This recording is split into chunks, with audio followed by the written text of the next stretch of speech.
Hey, everyone, Dr. Kennard here. And sometimes we talk before the show starts. A lot of the times I don't look at Dr. Tom's official title until the actual show. And so it's Dr. Tom Cooley, Ornery Curmudgeon. Very nice, Dr. Tom. Those are well beyond the third grade. Nobody's going to. Well beyond. Simply Secular Dave below, and of course, Dobin Templeman. This is the show, everyone. Yeah. Whatever it is that we do here, we do it. And we do it from 10 to 11. Or until dispatch comes out. Oh, well, for you, Dave. That's right. Fingers crossed. Fingers crossed. Right. So right now, I officially have 2 jobs, like real jobs in the real world, just not here on YouTube or on my blog. But I probably am going to hear about tomorrow that I could have a 3rd job. Now, I don't plan to have all 3 jobs. But because, of course, last time I had a job and then it was taken away from me at the last minute. So now I have literally gathered up a basket of jobs. The job that you had the magic carpet yanked out from underneath your feet. Yeah, I did have. We all witnessed in horror. In horror. Is that one like gone forever gone? Or I'm glad you asked, Dave, because I think it was Monday. It might have been, no, it was probably Tuesday, that I got a phone call just out of the blue. And they're like, oh, it might have been this, I don't know. It's been a blur.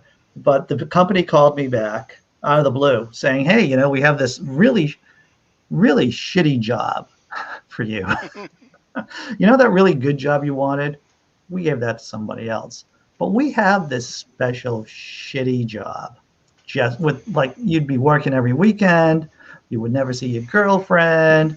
You probably wouldn't see your kids because it's like a 3 to 11 shift. But we have this job for you. Would you like it? And I'm like, yeah, maybe.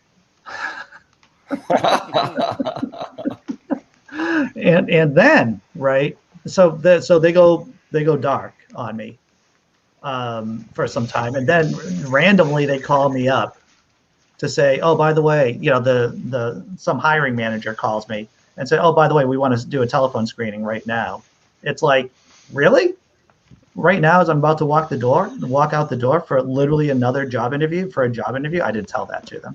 I was like, I can't do that. So they called me yesterday. We did the telephone screening once again for the shitty job. And I had already done a telephone screening for this company before. For the much better job. For the much better job.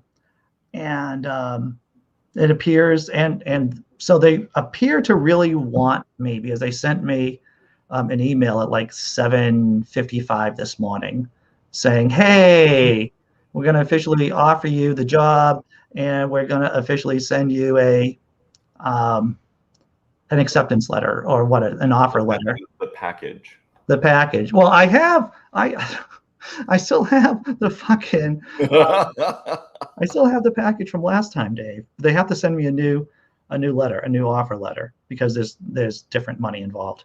And so, yeah, this is my whole weird, and once again, the name of the company is Delta. Yeah, I'm not going to change name. I'm not going to protect the guilty here. I'm not going to protect the possibly innocent or insane. I am not going to protect the guilty and how they've treated me. So the name of the company is Delta. I remember years ago, I applied for a job and got offered another job that was lower down the ladder, but for really close to the same pay. And they said, this is a good starting point for you. And we think you're going to be a great fit working well with the person who we did hire for the other position. And we'd really like to have you on board. And within 2 weeks, the other person that they tried out didn't work out, and I got that job. Oh, nice. Nice. So maybe that's what they're doing, is trying to keep you available and in their back pocket so that they can see what you're going to do. And stringing me along is the term I think you're looking for. That's probably more accurate. Yeah. So I have the job that would be the nicest job, which is right down the street. It's like a 15-minute walk for me, and it isn't full time. It's like 28 hours a week, but the money's decent, and I could easily live off of that if I wanted to. There's also another. Wonderful. What's that? That sounds wonderful. Yeah, it does, doesn't it? I'm going to hear back from him 15-minute tomorrow. walk. I like living close to where I work. That makes things so much more easier to deal with. Yeah, in fact, that's been one of my goals, is to get rid of my car, because the car is going to get rid of me at some point. Your car's fine. It's got another 100K in it, or 100. It's got another 50,000 miles in it. Oh, Dave, I wish it were true. The thing's going to rust out on me. It already has like a little bit of duct tape on it because, an egregious amount of rust on it. First off, if you put an adhesive product on the exterior of your vehicle, it is no longer called that. That specific term is for ducting inside a house. Okay. So once it is adhered to a vehicle, it becomes 200-mile-an-hour tape. Oh, very good. I'm glad for the clarification, sir. You'll see it at NASCAR all the time. Oh, yeah. So yeah. If I get rid of the car, then I would just be free of, and I don't have a car payment, of course. It would just be, I'd be free of the insurance and the excise tax. I was going to ask you about that. What is insurance like in British Columbia, where I'm from, out here on the West Coast, specifically in Metro Vancouver, there are a lot of poorly planned roads. I mean, we're separated by rivers all over the place. We have bridges, we have tunnels, we have all kinds of crap, and we have the worst drivers in Canada by at least 20%, right? Like by a healthy margin. There are people out here who come to the country, have been driving on the other side of the road, don't speak the language, and literally buy their licenses from people who do driver training. Without much, if any, driver training at all. We have terrible, terrible, terrible drivers out here, and our insurance rates are insane. Wow. I was going to say you would feel right at home driving in Boston because our roads make no sense whatsoever. There's like maybe one section of the city that actually is kind of sort of a grid, not really a grid. At least there's like the K and the L and the M Street. And that's down in Southie, to tell you the truth. But most of it, it's just cow pastures. In Southie, where if you get in that accident, the punishment is getting stabbed. Yeah. Well, everything's changed.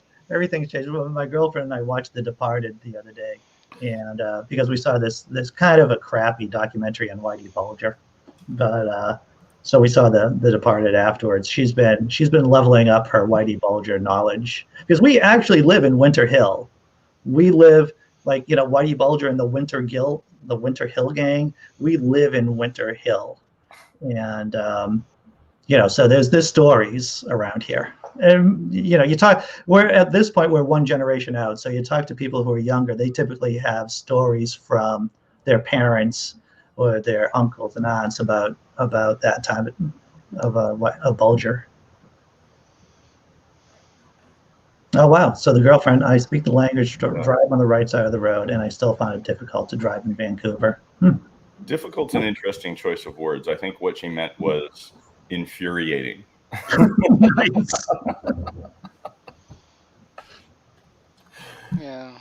Yeah, I've been a motorcyclist out here for a lot of years. I have about I don't know, like a couple of 100,000 miles of experience on 5 different motorcycles, and I barely rode my motorcycle this year. It's just so dangerous to drive out here, specifically just outside of rush hour traffic. Oh, yeah. When people are tired or not paying attention or thinking, "Oh, this will be easy getting home," and they're not really focused on the road. Yeah. I mean, if you want to drive around on a Sunday afternoon and enjoy the sunshine, that's great. But to use your vehicle as a commuter is damn near suicide out here. Yeah, Donna was saying that she can't drive in Boston. It gets significantly worse when the students are back, when the undergraduates are here, which they are here now. So part of the city are basically overrun with college students and sections of the city, as well as in Cambridge, to tell you the truth. Difficult to get around in. Yeah. How far is Cambridge from Somerville? Oh, so then we abut the city. We are sisters.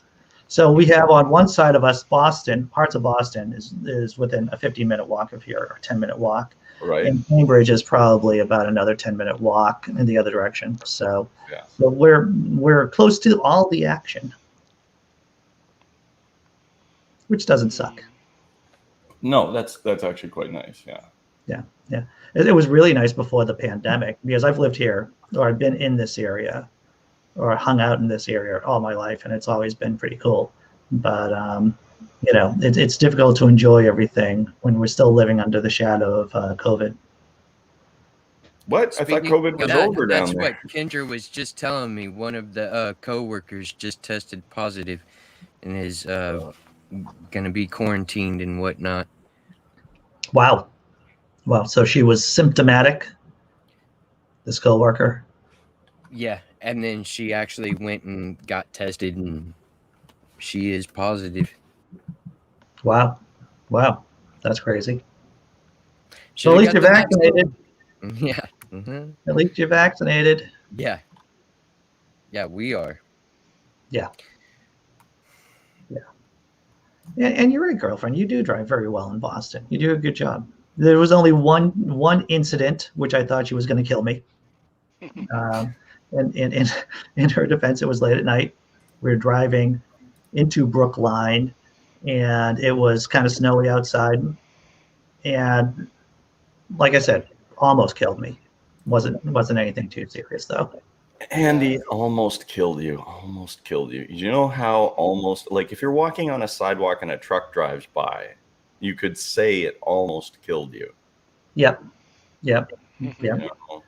But I would not say those words. Dave, are you trying to say that I am overly sensitive about my own well-being? Perhaps. Exaggerating or something? What's that, Sobin? Exaggerating or something? Maybe exaggerating. There, we could have gotten into a fender bender with a subway. That's with a train.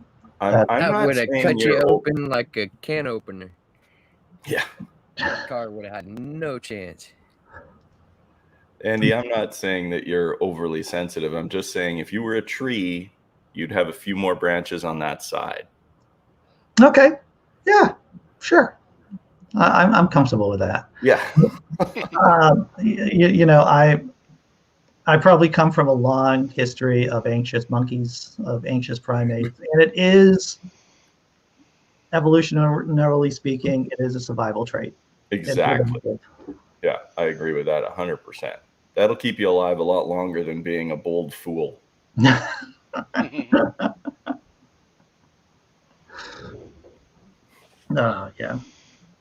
There wasn't a train anywhere near us. All right, so maybe there was a little hyperbole. Maybe there's some hyperbole there. It was just the train tracks we were going to go down, I think. Didn't I send you a picture of me standing in front of a moving train the other day? I don't know, dude. You said maybe you did. Maybe you did because oh shit. I know you sent me stuff, and in the midst of trying to think of shitty jokes and preparing for the show and working at having trying to get 3 jobs or getting some job by the end of the week, everyone. By the end of the week, I think, at least next week, when I walk into orientation for one of these jobs, I think then I'm going to officially have a job. Did they tell you the start date? Like when you're interviewing, do they say potentially we want to start on this day or? Well, when I was talking or exchanging emails about one of the jobs that I do want, the overnight job, they said, yes, orientation is next week on Tuesday and Wednesday, in which I'd have to schlep over to the main office and go through their indoctrination process or their onboarding process. See, this is what makes me such a great employee, Dave, and everyone. This is what makes You're making this sound incredible, this opportunity, schlepping over to I know. It seems like the only thing I'm good at is the stuff that I do here.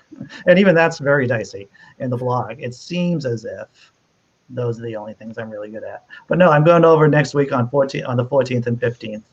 And I'm not even sure what hours. I'm assuming it's a 9 to 5 thing, but I have to clarify. I have to send them an email to clarify it. And see, I'm not going to tell you the name of that company because they seem like nice people. and I'm actually going to take that job. So yeah, I'm going to probably be having 2 jobs within the next week. Andy, you're not going to tell us the name of that company yet. Yes. Pending further investigation. Right. But they do seem like a good company, and I took a look at the residence where I'd be working, and it seems like a nicely run residence too. So yeah, it should be able to keep money coming in until it's time to flee to Canada or New Zealand or one of those other Commonwealth countries, one of the other countries.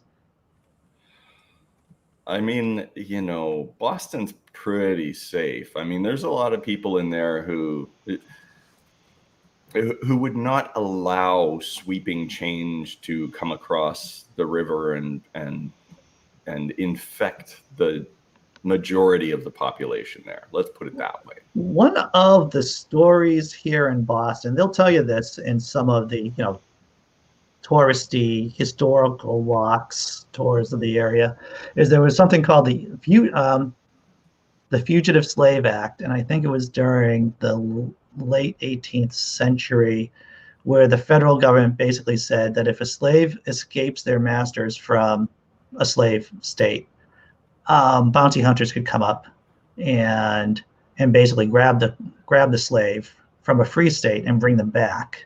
Right. And even though Boston did resist the law, the federal government's still the federal government, and it was still holding. It's still held. Like I said, though there were protests. So I will agree with you that states can protect people, but I don't know, man. I still remember Trump and the insurrection, and so yeah. I'm not saying I'm definitely going to leave, but I'm definitely not going to. Yeah, it's still on the table for discussion. Speaking of things that the government can protect you from, I heard several stories yesterday about Biden speaking out against the abortion ban. Yeah. And what was going on there. And he basically said, whatever happens, we are going to protect the doctors and the people involved against this bounty hunter law. And the way that they put the law in, it's definitely going to get struck down eventually. It just takes time for the courts to get to the point. It's a slow process. So in the meantime, courts have been making it intentionally slow. Yeah. And in the meantime, Biden has said that he would protect those who fall under this law. And what does that mean specifically? Is that just buying votes, or is that an actual thing, or is it possible even in the situation down there? I imagine he could send, and this is me just spitballing this, he could send maybe lawyers down to protect people. It would seem to be an incredible amount of money to protect every single person who gets dimed by this law, and to supply legal services by everyone who gets, targeted by this law. Because it's a lot of people. Once again, just for people who don't know this, everyday citizens will be able to narc on Uber drivers if they happen to drive a woman to get an abortion after 6 weeks. Doctors, staff, nurses. It's a lot of people that can get sued. It's also the people who contribute financially or reimburse that person. And according to the letter of the law, it is written as people. Yes. So corporations also fall under that, under the US law. So companies like Hobby Lobby could take that information and process all those through all of their lawyers and just pack the courts with cases against people. And for each case, there is the person having the abortion, the doctor, the nurse, the taxi driver, Uber driver, whatever that facilitates that, anyone who contributes, who lends them money or gives them money towards that, any charities in the United States that support women are at risk. There is so much wrong with this. I don't know why The Hague hasn't actually spoken out, because this is essentially a human rights issue. Yeah. That's a good question. That's a good question. Well, answer. Andy, you know everything. Come on. Well, I was just thinking about how I would write that as a suggestion. Actually, that was my. It's like, oh, maybe I could roll that around. You see, because I've gotten so lucky on the blog lately, it's like I'm going, I don't know if this can go viral. Would it go viral? How can I twist it to make it go viral? Or at least put it into the algorithm, to make it more likely to go viral. So that was that kind of far off, kind of wistful looking. I like that. Andy. It was the creative process in action. No, yeah. Got to let it kind of stew in the back of my head and figure and think about that. Oh, you percolate a lot, do you? The elves do in the back of my head. They like make shoes. You think that gnomes are actually the ones that make the shoes, but for me, it's the elves, and the elves just kind of like make things, ideas. They make ideas. That's what they do. Ideas. They make ideas. Yeah. Drink. Actually, I have to contact Neil and Seamus to do another Atheist Drinking Out Loud. We didn't do one last month, and I have to. He did mention that on his stream the other night.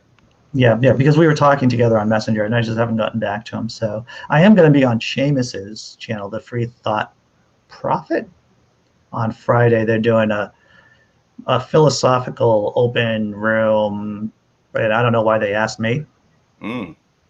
But hopefully there'll be enough people that I can just bounce cheap jokes off of for my time. So I don't even know. I would think that if they're smart, they've brought you in so that it doesn't get too like down the rabbit hole crazy, and that you can kind of keep it light and entertaining. So you're saying that I'm the dummy? No, absolutely not. Oh, the comic relief. Oh, the comic relief. Yeah, that might be true. If you want, you can borrow my juggling balls. Dave, that would be a very quick juggling act. It would be like, hey, look at me. No, gone. Just all gone. You know the trick is just catching them, right? Well, yes, but that's just that. Yeah, Dave, that's very complicated. Saying it and doing it, two different things. Two different things. Yeah. So, are any of y'all interested in or capable of getting to Indiana to go to the Tarts convention? I have heard today from Jimmy Lou himself that they are actually postponing it. Right. It's put off until like May 7th through the 9th or something like that. No, they got okay. that add an extra day. Okay, well, thanks for telling me what the date is. I didn't get it then. So it's the next May. I wouldn't be against it, to tell you the truth, depending on my financial situation. You might be surprised at this, I haven't been spending money over the last maybe 20 months or so. But yeah, in theory, I'll have work and cash back in my pockets. So that would be, and it all matters that I hope that there isn't just a more deadly and more transmissible variant that comes out. But all those things being equal, ceteris paribus, yes, I would go down to Indiana and check out the scene. It's cool because the way that lines up, that puts it right in between mine and Kendra's birthdays. So whenever he said that, I was like, oh man. And I haven't gotten to see that part of the region quite yet. So it would be a really cool trip to be able to. Well, I know that Indiana, using what little knowledge I have of geography, isn't that far from Chicago. So if I could convince the girlfriend to go out there with me, then maybe we could hop over to Chicago afterwards and spend a couple of days. That wouldn't suck. Heck yeah. Yeah, she's never been to a atheist convention before or a conference, and so I think she would enjoy it. I've never been to one either, but I'm not going to Indiana and I'm not going in May. Yeah. Dave, solid on your statement, Dave. I've been to several places in the United States where I would not return. Yeah. There's some wonderful places there. I love New York. I love San Francisco. There's Napa Valley, Vallejo, beautiful area down there on the coast. And back east, I've been to Philadelphia and Pittsburgh, and I've been to Chicago. Yeah, Chicago's a great town. A lot beautiful architecture there. And great food. Oh yeah. Well, I mean, I've been living the life of a Buddhist monk in terms of my food intake these days. It's like, shut up, Andy. We don't want to hear about you losing weight. But I'm still on that. I don't want to die thing. So maybe it is. Maybe my anxiety is a little problematical, Dave. But yeah, I haven't dropped weight. Always remember, it's not about the number. It's about the health, fitness, and wellness, right? And don't get into wellness from crystals and woo-woo and crap like that. But if you take care of your body, you'll feel good. You'll have a more fulfilling life experience. It's the quality of life you're aiming for. Yeah. I mean, it's just nice being able to fit back into my old clothes again. So I'll say that. And I think I have another. What am I? I'm like $191 right now. If I drop another 10, I'll be happy. I'm about a little bit over halfway there at this point. And how tall are you? 6 foot even. That's what I tell people, Dave. And what's your mother's maiden name? Well, I can tell you my biological mother's name that has nothing to do with me legally. How's that?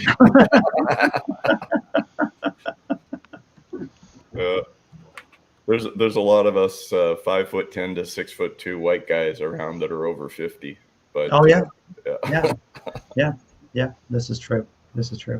But going to the conference would be fun, Tobin. Going there and checking things out.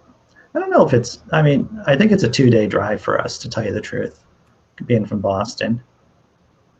So I don't know if she would. She likes flying, so we would probably fly in and then hop over to Chicago afterwards, and then fly back into Boston after being out there.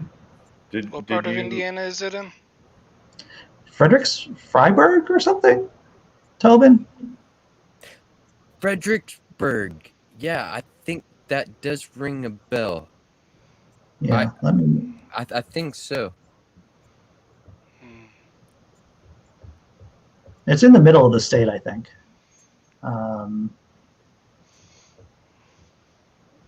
Fredericksburg, Indiana. I'm hitting up on the map.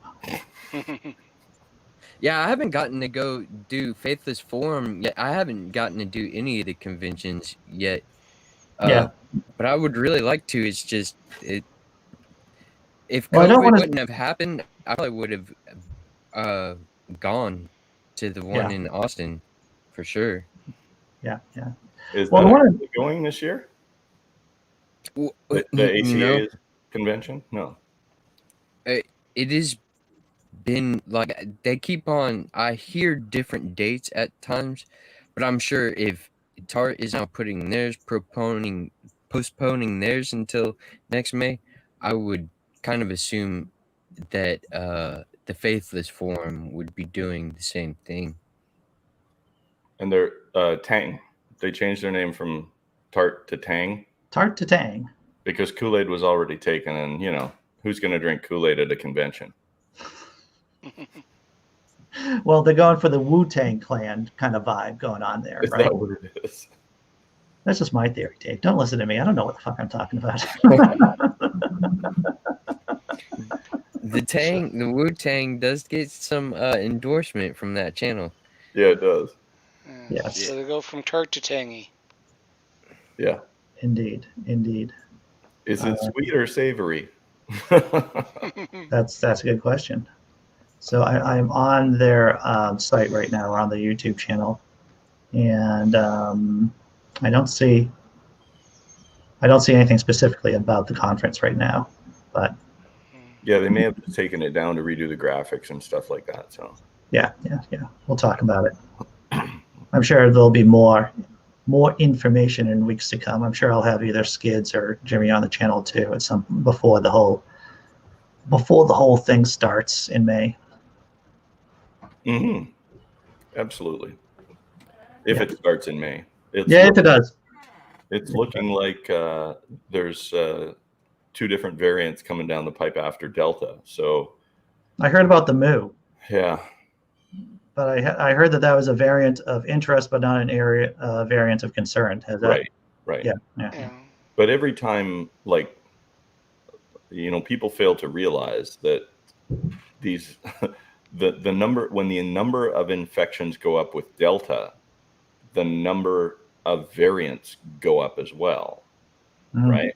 Yeah. So we've had this lull since we made it to Delta. There's been a bit of a lull, but now that Delta kind of kicked in and pushed the numbers back up, the chances of another more dangerous variant coming out, well, the chances of another variant coming out have increased. Now, it could be an entirely benign variant that ends this whole thing. And it could be the other way. That didn't work well enough. Let me try this. Yeah. So what you're saying, Dave, just going over some basic biology here, that with the blow up in Delta, that because we have so many new cases, that somehow we're more likely to get another mutation or varieties of variants out of this. Well, the more cases of Delta you have, every time it jumps to a new host, there is the chance that that variant will mutate. Or, there's always a tiny mutation, but it will mutate enough to essentially what we would call in evolution kind of speciate off from that, right? And take a new derivative, become a new variant. Or jump halfway there, and then the next time that jumps 100,000 times to 100,000 more people, it could split into two different variants. So you could get Delta A and Delta B, or stuff like that. Right. Giving the virus the opportunity to jump to new hosts gives the virus the opportunity to mutate in different directions. Right. And that was that was Simply Secular Dave's TED Talk for remedial biology for all of us. My explanation of how the world is about to end. This is how it's all gonna fall apart. And then zombies and shotguns for everybody. Simplified version of that is, the more places the Delta variant is, the more places it has to become something new. That's yeah. Completely sidetracking this, I saw the new Marvel What If episode that was on Disney Plus. They dropped the What Ifs on Wednesdays, and it features Marvel zombies. So if you're a fan of zombies and Marvel superheroes, and if you have Disney Plus, you can definitely check out the recent episode. It's pretty cool. Marvel zombies, a lot of zombies. You know what? I just got my first game console since back in the early 80s, and they're very different now. They're far more complex. Yeah. They're like frighteningly mind reading. They follow what you do. But I got this driving game, and I've got a steering wheel, and I've got it hooked up to my TV and my stereo, and I've got a little seat in front of the thing, and the gear shift and the force feedback and the whole fun stuff for driving games. And in the last week, I have wrecked a lot of cars. So Dave, you say that the console is very intuitive. Can it explain the global climate crisis in understandable jargon? Well, I do have YouTube on it, and I was watching your stream earlier on the TV through the PlayStation. So, yeah. So it's you can actually ask it a question. Oh. Yeah. I could say into my. I should do this. Wait here. I'll be right back. Okay. I wonder if it has a name. So here we are with the little console controller. Okay. Is there a name? Does the console have a name? Do you have to go Hey Siri or something like that to the console? No, there's a little button you push. So you go into search, which you can't see because the camera's going this way, and it's right. I understand, Dave. I understand how cameras work. For your audience. Okay. Yes, for the 3-year-olds watching from Boston. Oh. Does it have Alexa? That's what the girl said. It's laughing in disbelief. Funny.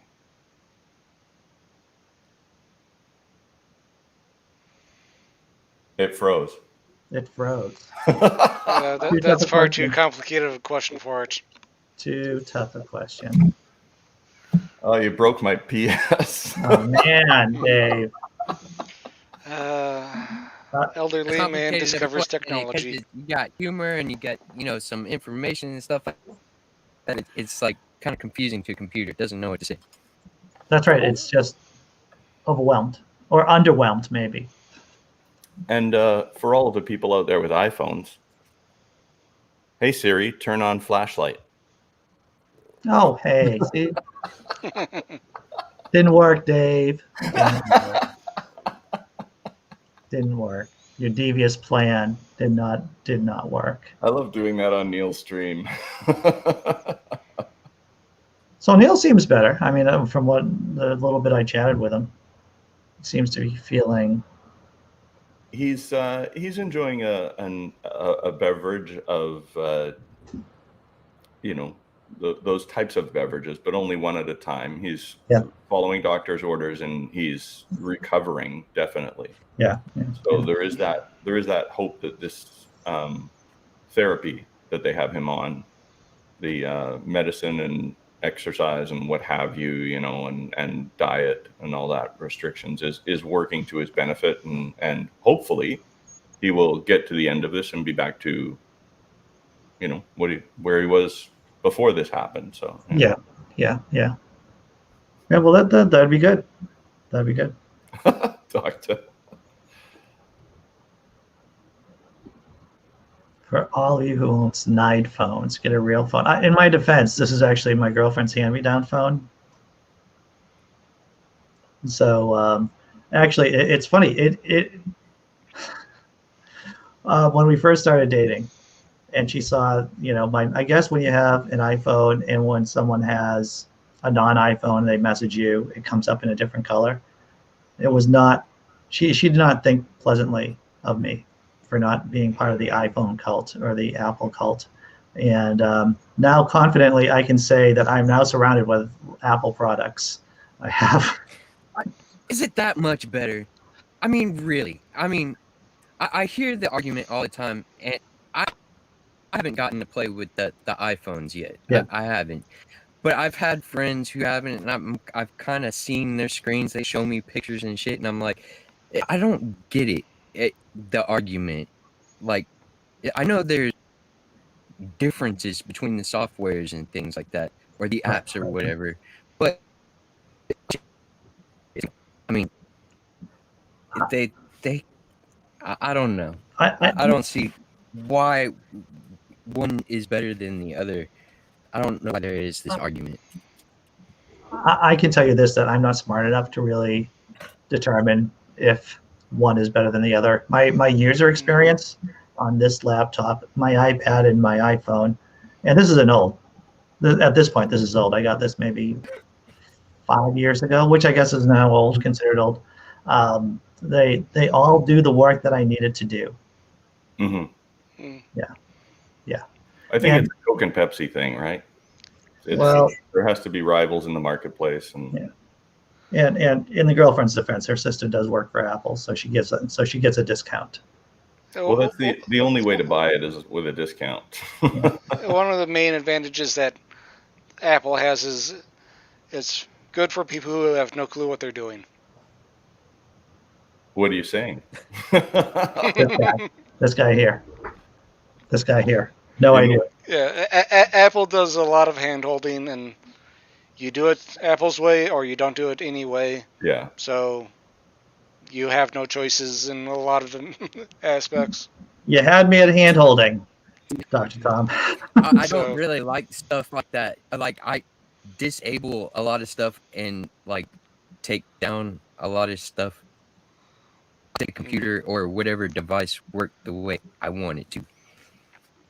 I have to admit, I do IT work and tech support work and stuff like that, and I never work with Apples. And a while ago, somebody who I know from church said, "Hey, can you have a look at my laptop? I have a problem with this." And I'm like, "Yeah, sure, bring it over." And they open it up and it's an Apple. And I'm like, "Oh, I don't do Apple." And I slide it back across the desk to them. And they go, just have a look at it, see what you can do, if you can. And I fixed their problem in about 38 seconds. So now I'm telling everyone, oh yeah, Dave's really good with Apple stuff. It's like, no, don't say that. Yeah. Did they just have to turn it on and turn it back off again? I mean, it wasn't that easy, no. But it wasn't that easy. But yeah, I do love the IT crowd. Yeah. So Dave, I'm intrigued with this church that you go to. What church? You go to UU Church or I'm just curious. I don't actually go to the church. Okay. For the time that I did actually physically visit the building that the church services are in, most of the time that I go there, it was for charitable events or auctions or karaoke night or something like that going on. It's a very social church, and they're a branch of the church that is very contemporary. I'll put it that way. Okay. There are several atheists that go regularly because most of the people there that are older than me knew my family before I was born. Oh yeah. So there's that whole community of people around that you're very familiar with. We do that charity event for the herring sale every year for fishermen helping kids with cancer. Oh, cool. That comes through one of the gentlemen from the church. And there's lots of things that I do there. But when there are church services on, I usually sit in the auditorium on the church Wi-Fi watching AXP. Right. Because it's at the same time.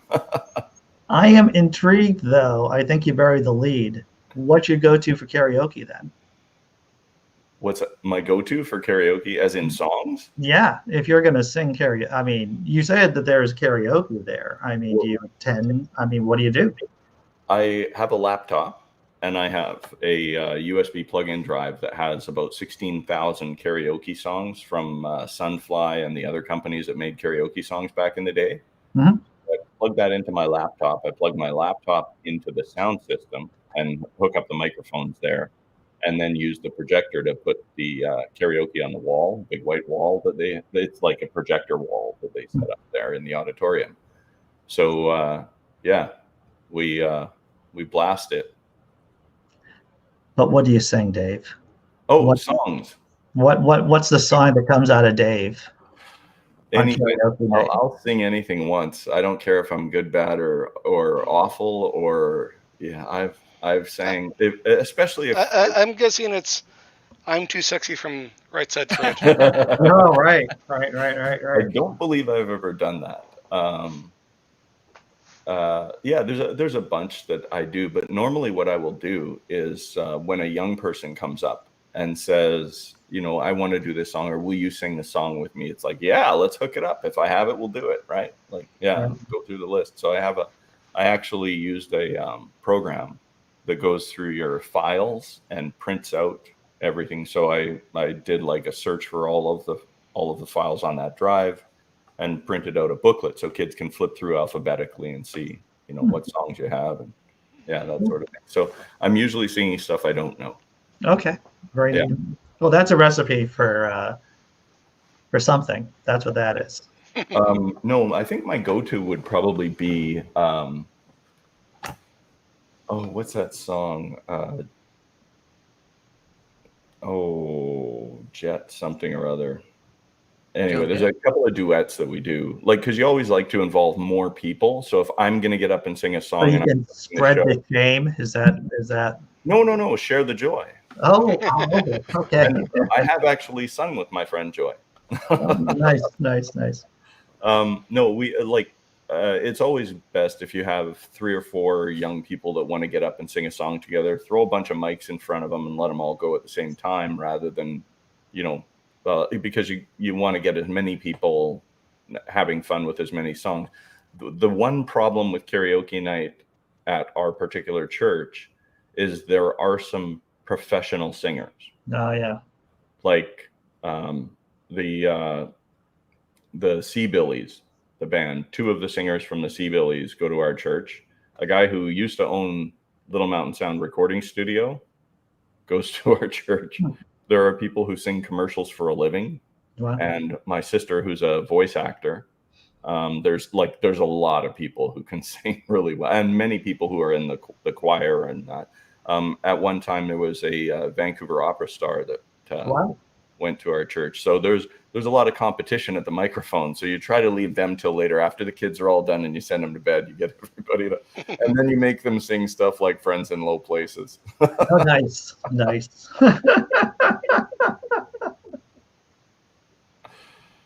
Yeah. Well, sounds like a lot of fun. Well, you try to make it as fun as possible. Uptown Funk, nice. Yes. There you go. There's a lot of people in chat. Hello, everyone in chat. Yeah, hello. Hope you're all doing well. I have to, yeah.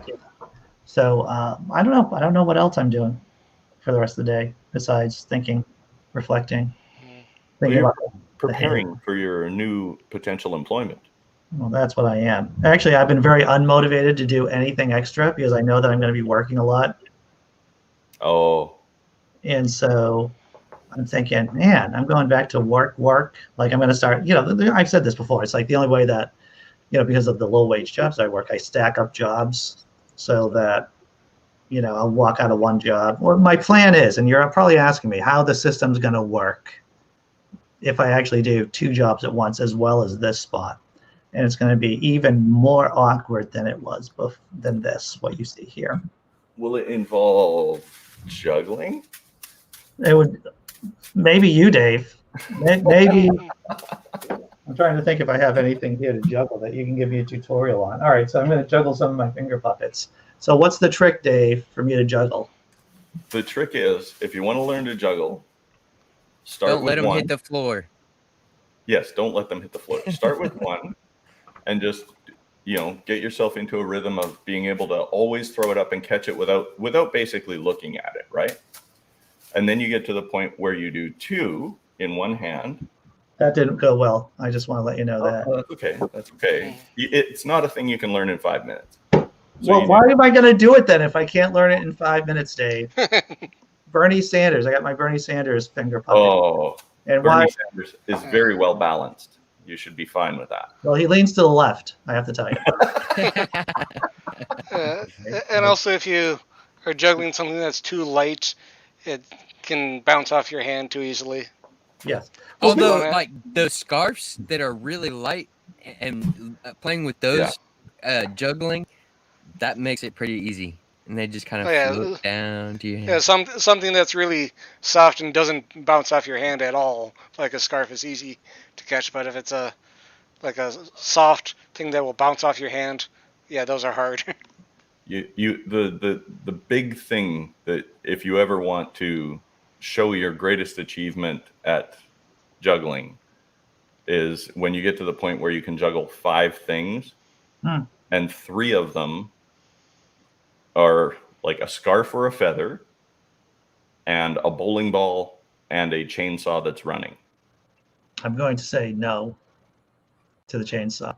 Well, they put a little handle on the back so you can catch it easier, right? Oh, well, that makes it all better, Dave. and then throw like a live cat and a bowling pin in there just to round it all up. So if you start with 2 in your hand and you get to the point where you can, throw and catch at the same time in one hand, right? Yeah. And then you practice with the other hand until you can throw and catch with one hand. You've basically taught yourself how to juggle. All you do is add the other ball and you go back and forth. So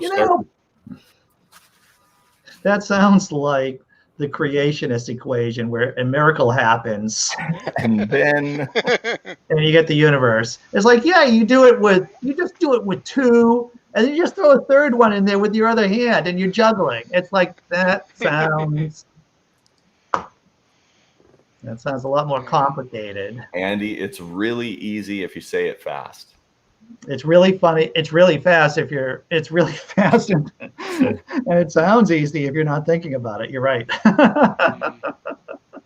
My girlfriend, we've been watching nothing but freaking tennis for the last couple of days because there's some kind of tennis ball game going on right now. And she's like, she was like amazed I've never played tennis before. And it's like, yeah, that's just too much integration. Now, actually, I would probably be better at juggling than I would be at tennis. You're 6 feet tall, and you've never played tennis. Never played tennis, no. Huh. Yeah, it's integrating the entire system, Dave, from the feet to the head. Like I can play a good game of darts. I can shoot a mean game of pool. But what size feet do you have? Oh, well, you see, I got one hook foot, so that's like 2 sizes smaller than my other foot. So I have one foot with like this super arch to it, and that's why I blow out my ankles. That's why I've blown out that ankle, and that's why I wear high top sneakers, to tell you the truth. So I keep my brain on my feet basically when I'm moving around. So yeah. So I wear size 10 shoes. Right. But my right foot is kind of swimming around in there. And what was the name of the street you grew up on? Oh, Dave. Dave. That's the carny in you, Dave. That's what this is. It's just the carny in you. Oh, jeez. Yeah, but never played tennis. I can play ping pong very well. We have a ping pong table at work. Oh yeah? Yeah. So Imaginary God wants me to take a look at a video, and I'll take a look at that video. I will save it for after the show for me to take a look at. So the girlfriend plays tennis. Is this true? Is this she's a tennis fan? Well, she is a big tennis fan, and I believe she has played in the past. Yeah. So like I said, and I'll tell you the truth. This is a true story. Is that the only athletic competition I have ever won? And I think I've told this before. Is that when I was in Cub Scouts, and there was the bicycle rodeo, where you would do like all kinds of different kind of bicycle-based events, and I won the slow race. Nice. Yes, because people don't understand how slow you can go on a bicycle, my friends, but I understood. Well, I have a cinder cone. It's a Kona bike, and it's an 18 speed, and it's made for it's not a pogo. It doesn't have a rear suspension. It's made for climbing and doing like kind of aggressive off-road trails, mountain biking. Right. It doesn't have a rear suspension on it, so it has a super low first gear. To move a foot, I have to turn the pedals 3 times. Right. So in a slow bike race, that's called cheating. All right, so I'm going to try to do something technical, and I'm going to see if I can still do this. I know I'm still streaming, but Imaginary God wants me to see if I can I don't think that's going to be. I think my technical skills, Godless, Imaginary God, is not up for this. I can play it tomorrow. I can play the video. I mean, if anyone can click that link, from Dave, or because if I was going to try to do it myself, I'd have to open up another tab, and then that tab would be playing, or maybe it wouldn't. I don't know. You want me to try it? Yeah, try it, Dave. I get booted out of here. Nobody cares. That's harsh words, Dave. Might be true, but hey, Kendra. Yeah. It sucks around here. You can't ride bikes. I like doing bike rides and stuff, but around here you can't do that. People will literally run you over and not stop or anything. There's been several instances of people just walking down the road and getting hit, and it's a hit and run. Well, yeah. I know that as a kid. I rode my bike everywhere in the city I grew up in.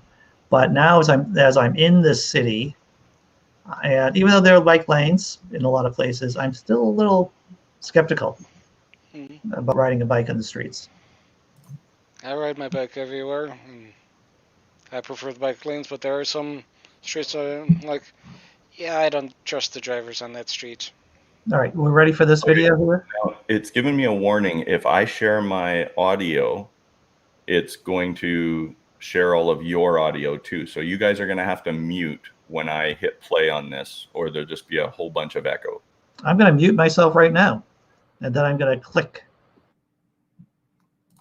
If you click share screen, and I'll hit play. Okay, here we go. Part will be also. It's a matter Hot of dog! Hot dog vendors decide to give street preachers a taste of their own medicine.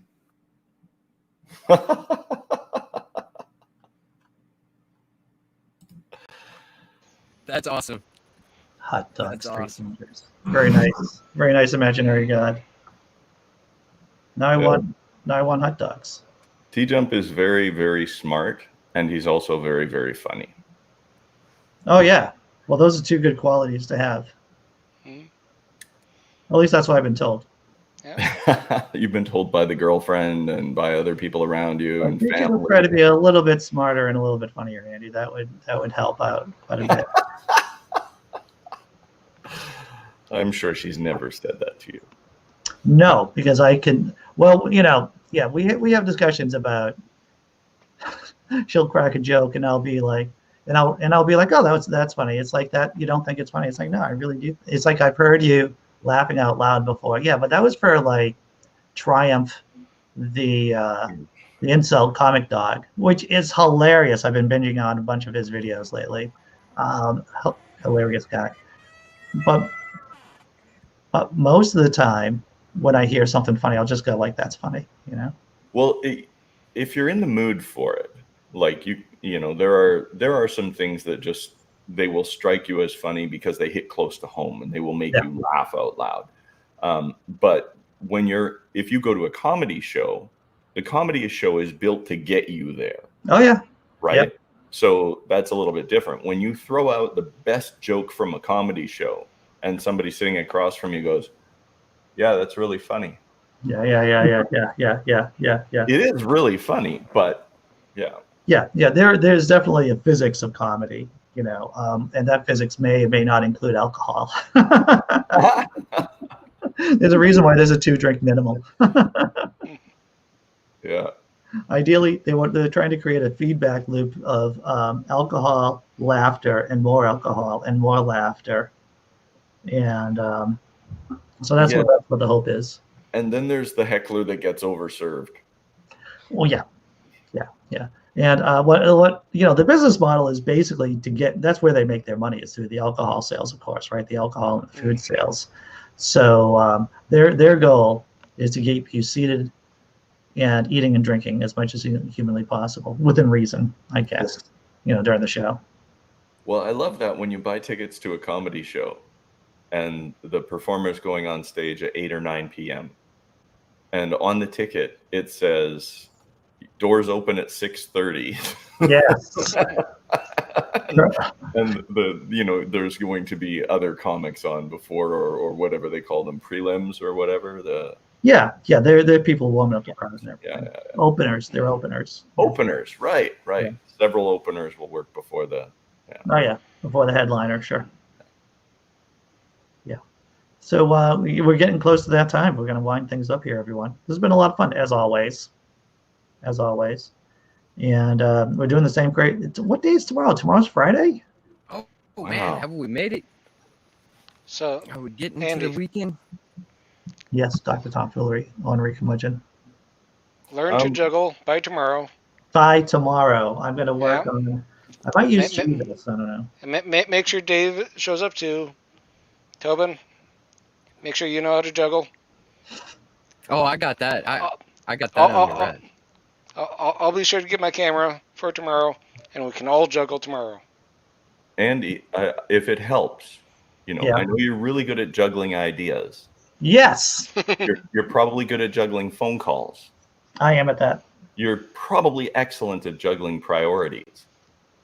Nope, he blanked out there. I thought he was going to say juggling penises. Is that what you're trying to say, Dave? Priorities. Priorities. Oh, yeah. Yeah. You're definitely not very good at juggling girlfriends. No. But if you apply, notice the comedic pause there. Once again, that was comedic pause. I just want to point that out. If you apply your juggling prowess in these other areas to that physical manifestation of learn one hand, then the other hand, it's like Daniel-san, show me toss the ball. You know, Dave, I'll take your sage words under consideration and then totally ignore them. Or you could watch Penn Jillette's How to Juggle video. Oh, okay. I might just do that. Yeah. I might just do that. Either or, whatever you figure. Whatever works best for you is best for you. Well, you know, I think this would be a great way for me to avoid real work, to tell you the truth, Dave. So. And then tomorrow we can all juggle together. Sure. Why not? All right, everyone. I'm out. We're out. We'll see you tomorrow. Later.